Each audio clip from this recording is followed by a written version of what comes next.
Before we get into today's chat, quick one. If you're not 100% sure how your HR is really holding up, take our free HR health check. It's short, jargon-free, and gives you a clear score on what's working and what needs a bit of love.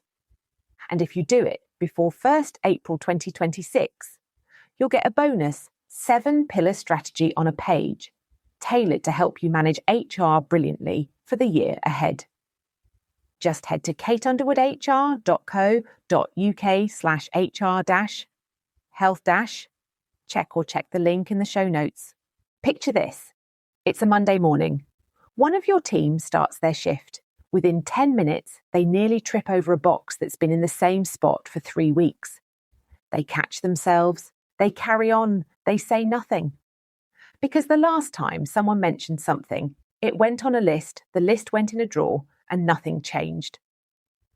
Meanwhile, in the break room, someone is telling a colleague their back has been killing them for 2 months.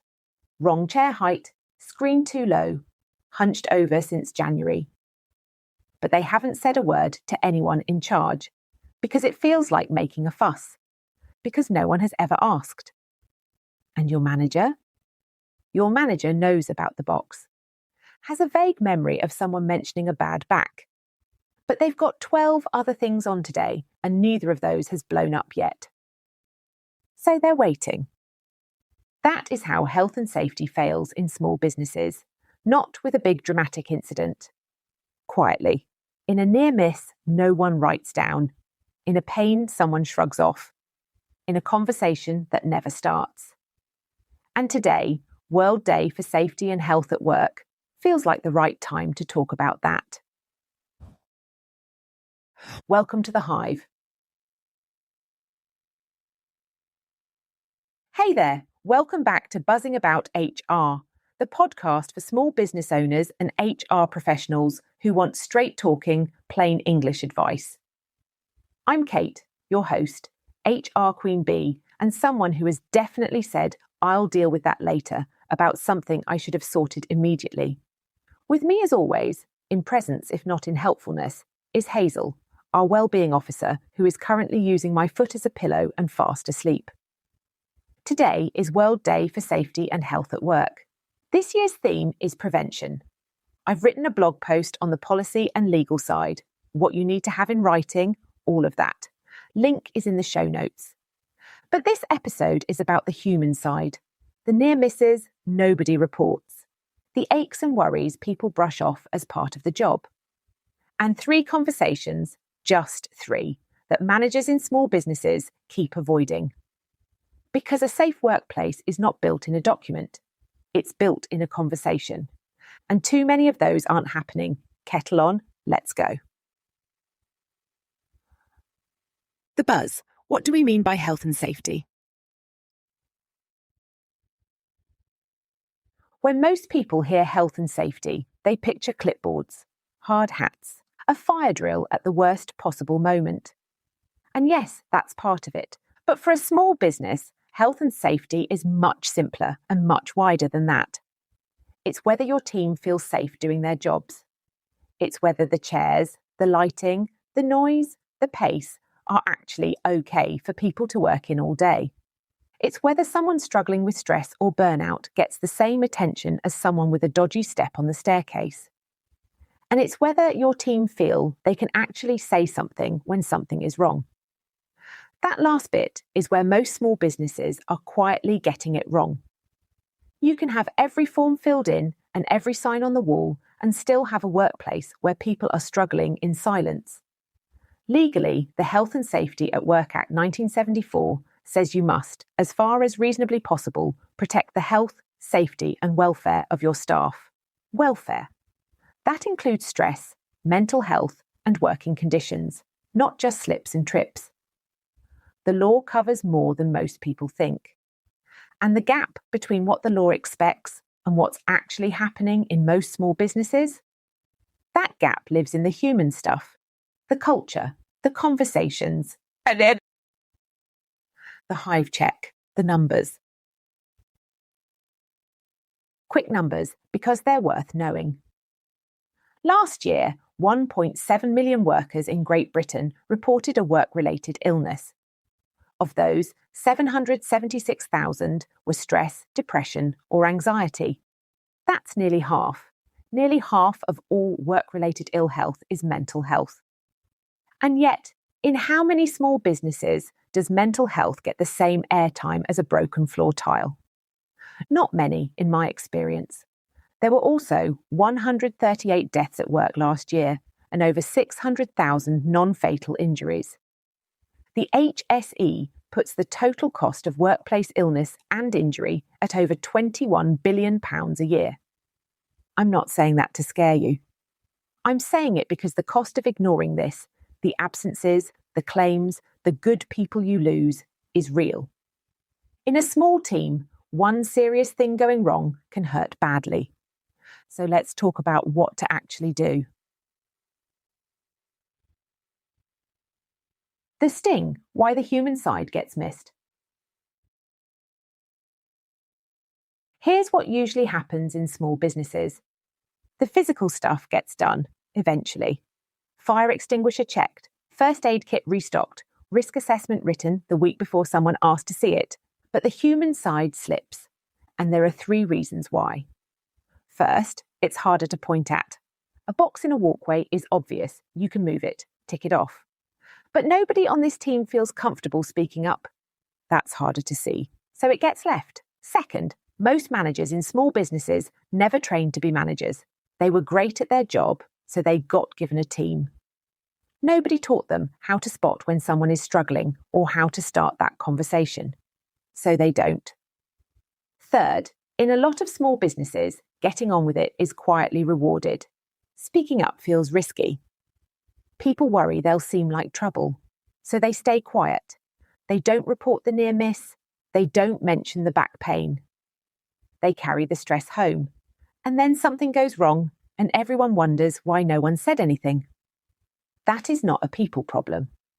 That is a culture problem, and it can be fixed. The waggle dance, the 3 conversations. Right, here's the practical bit. 3 conversations, that's it. Not policies, not procedures, not a full HR overhaul. Just 3 conversations managers need to start having. Conversation 1. What almost went wrong? A near miss is anything that could have caused harm, but didn't. The box nearly tripped over. The vehicle that reversed too close. The time someone nearly burned themselves because a handle was loose. Most near misses go unreported because people think nothing actually happened, so why mention it? But near misses are gold. They're the warning before the accident. If you want to catch problems before someone gets hurt, make it normal to talk about them. Not a form, not a formal report. Just, what almost went wrong this week? Ask it regularly, make it safe to answer. That's it. Conversation 2. How's your body holding up? This one feels awkward, but it doesn't have to be. Someone quietly struggling with back pain or a bad wrist for months is not going to get better by saying nothing. They're going to get worse. And then they'll be off work. You don't need to be their doctor. You just need to ask, how's your setup feeling? Is there anything making the physical side of your job harder? Are you getting proper breaks? That's all. Those questions, asked genuinely, asked regularly, mean people actually tell you things before it becomes a big problem. And fixing something small early is almost always cheaper than dealing with it when it's serious. Conversation 3. Are you actually okay? This is the one most managers avoid because it feels too personal. I get it. But there's a version of I don't want to pry that is really just I don't know what to say, so I'll say nothing. You do not need to be a therapist. You do not need to fix it. You just need to notice when someone seems off and say, you don't seem yourself lately. I just wanted to check in. You don't have to tell me anything, but I'm here. That's not some big HR moment. That's just being a decent person. And in a small business where people are not just a number, that kind of check-in matters more than you think. Worth knowing, Stress is a legal health and safety issue. If people in your team are overwhelmed or burnt out because of how work is set up, you have a duty to do something about it. Not a nice idea. An actual legal duty. But honestly, even without the legal bit, your people deserve to be asked. So ask. The Swarm Mythbuster Parade. You knew this was coming. Myth 1, we've got the policy, so we're covered. Having a health and safety policy is like having a recipe. It doesn't bake the cake. The policy is just the starting point. What actually keeps people safe is the conversations, the follow-through, the culture. A policy no one reads, filed away and forgotten, is just paper. Myth 2. My team would tell me if something was wrong. Would they, though? If no one's ever asked, if nothing changed the last time someone mentioned something, if speaking up feels risky, your team has quietly learned to stay quiet. Silence is not the same as everything being fine. Sometimes silence means they've stopped trying. Myth 3.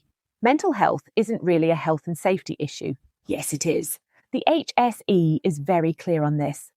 Work-related stress and anxiety is the biggest single cause of work-related illness in this country. If you wouldn't ignore someone limping in pain every day, you can't ignore someone struggling with stress either.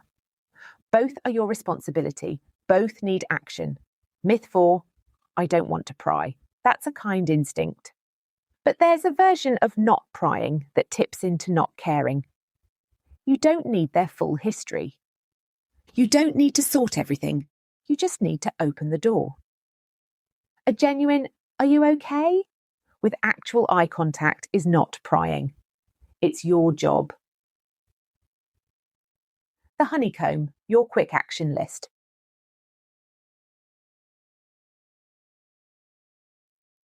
Here's what to do this week. Screenshot it, scribble it down, send it to your managers. 1. Ask your team what almost went wrong this week. Casually, just ask. 2. Make it easy to flag near misses without blame. Even a notebook in the break room works. 3. Check in with anyone you think might be struggling physically. Their chair, their screen, their breaks. 4. Do the same for mental health. 1 genuine check-in with anyone who seems off lately. 5. Look at your risk assessment. When did you last update it? If it's gathering dust, it's not doing anything. 6. If you have managers, ask each of them to have just one of these 3 conversations this week. 1. Start there. 7. If you have 5 or more staff and no written health and safety policy, you are legally required to have one, not optional. Sort it. The blog post in the show notes has what you need. Flying the hive. Right, before I go. Today's theme is prevention. Prevention is not a form. It's not a poster. It's a manager who notices when something is off. It's a team that feels safe to say something before it gets bad. It's you, today, starting one of those 3 conversations you've been putting off. You don't have to be perfect. You don't have to have all the answers. You just have to show up and take it seriously. The back pain someone hasn't mentioned. The stress someone is carrying home every night. The near miss from Tuesday that nobody wrote down. Your people spend a third of their lives at work. They deserve better than silence. And you already care because you're here listening to this. You just need to start the conversation. It's probably easier than you think, and it matters more than you know. If this episode was useful, please share it with another manager or business owner who needs to hear it. Find me at kateunderwoodhr.co.uk or email buzz@kateunderwoodhr.co.uk. Subscribe so you never miss an episode. And if you haven't left a review yet, it takes 30 seconds. It genuinely helps. And it is easily the cheapest good deed you'll do all week. More satisfying than a biscuit with your tea. Not quite as good as cake, but nearly. Until next time, keep buzzing and take care of your people. Kettle on, standards up. That's it for today. But if you fancy a bit of friendly HR advice in your inbox with zero waffle, come and join our newsletter. We send out bite-sized tips, plain English updates, and handy things you'll actually use. No spam, no fluff. You can sign up at kateunderwoodhr.co.uk/newsletter-sign up or just hit the link in the show